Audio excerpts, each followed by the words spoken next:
नमस्ते, मैं हूँ नेहा और ये है घर की गुजारिश।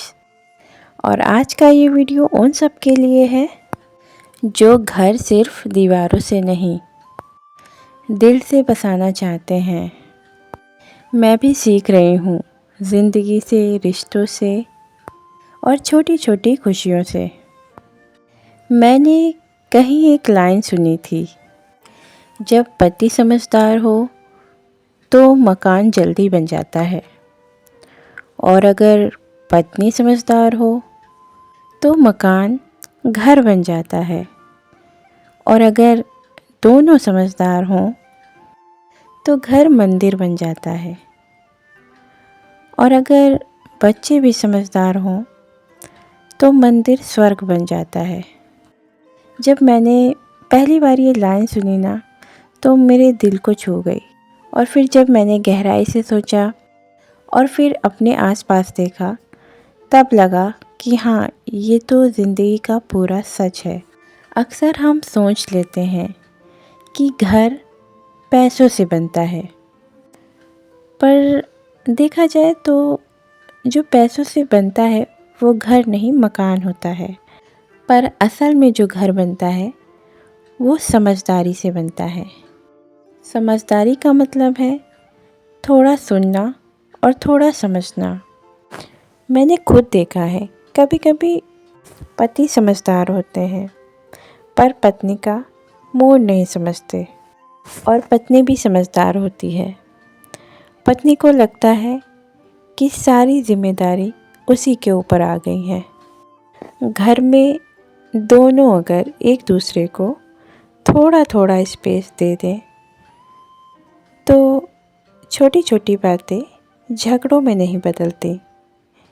क्योंकि कभी कभी हो सकता है सामने वाला इंसान थका हुआ हो और वो आपके हिसाब से नहीं चल सकता।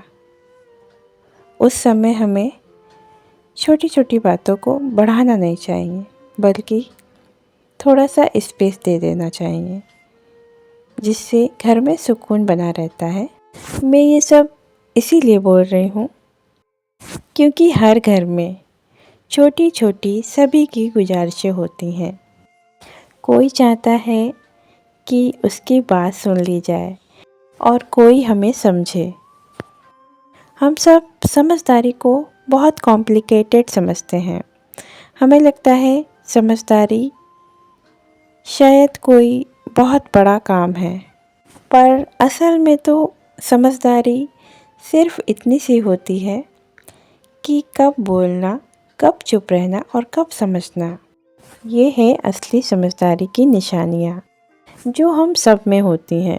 पर कभी कभी छोटी छोटी गलतियाँ बड़ी हो जाती हैं, क्योंकि हम सोचते नहीं हैं, बस बोल देते हैं। कभी कभी चुप रहना भी समझदारी होता है। घर को स्वर्ग बनाने के लिए घर में परफेक्ट होना ज़रूरी नहीं, बस थोड़ा सा नर्म स्वभाव सबके लिए होना चाहिए। सॉफ्टनेस होनी चाहिए, जिससे कि हर इंसान के बारे में हम अच्छा सोचें। मैंने एक कपल देखा जो कि लड़ाई कर रहे थे और फिर पत्नी रो रही थी, और पत्नी के रोते हुए देख पति कुछ नहीं बोला उससे। और मैंने सोचा ये गलत है, पर फिर जब बाद में पता लगा कि पति सिर्फ इसलिए चुप था कि अगर अभी वो बोला ना तो बात बढ़ जाएगी। उसका चुप रहना ही उस वक्त उसकी समझदारी था। और जब बच्चे यही समझदारी अपने माँ बाप के अंदर देख लेते हैं तो बच्चे बिना सिखाए ही सीख लेते हैं कि कैसे घर में रिस्पेक्ट से रहना चाहिए, जिसमें बच्चों को भी घर एक रहने की जगह नहीं, बल्कि खुद को सुरक्षित रखने की जगह बन जाती है। और जब मैं कहती हूँ घर की गुजारिश, इसका मतलब ये नहीं कि घर चलाना कितना मुश्किल है, बल्कि ये है कि घर बचा कर रखना कितना ज़्यादा ज़रूरी है। कभी पत्नी चुप रहती है तो इसका मतलब ये नहीं कि पत्नी हार गई, और कभी पति जब चुप रहता है तो इसका मतलब ये नहीं कि पति परवाह नहीं करता। ये सब समझना ही तो समझदारी है।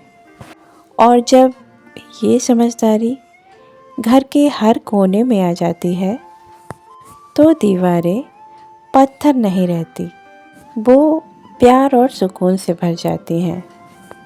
बस यही मेरी छोटी सी घर की गुजारिश है। मकान तो सब बना लेते हैं, पर घर बनाने के लिए थोड़ा सा दिल और बहुत समझदारी चाहिए।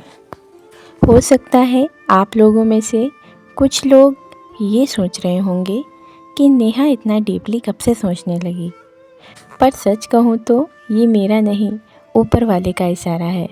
शायद इसी वजह से मेरी ज़िंदगी में कुछ बदलाव हो रहे हैं और अब मैं ज़िंदगी को थोड़ा ज़्यादा गहराई से समझने लगी हूँ।